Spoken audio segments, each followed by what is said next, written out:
Dhe faktorët e jashtëm gjithmonë janë lidhur me ndryshimet kulturore ose shoqërore, por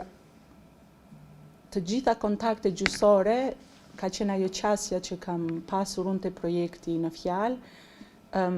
që kontakte gjysore unë i shoh si zhvillime të jashtme, do me thonë me ndryshimin kulturor dhe shoqëror.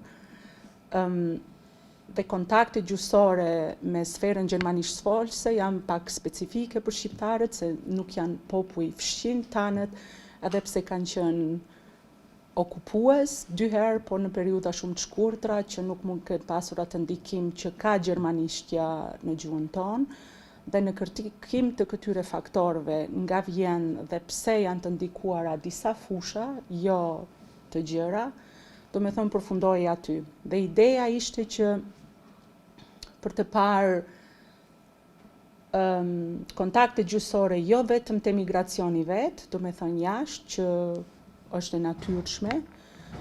por ndikimin që sjellin këta migrant nëpërmjet një tipi specifik migracionit, atë gjatë projektit që nuk ka qenë vetëm në Kërçov, do me thonë në gjithë sferën shqiptare, për të përpilu pyetësorin, si ti quhen këta njerëz. Dhe kur bën atë,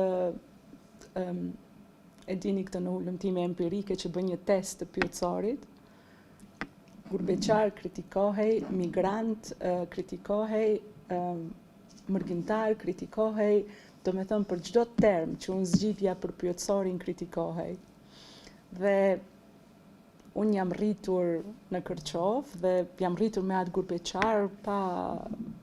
do me thënë, reflektuar mbi termin që përdorim ne. Dhe aty lindi ajo idea dhe në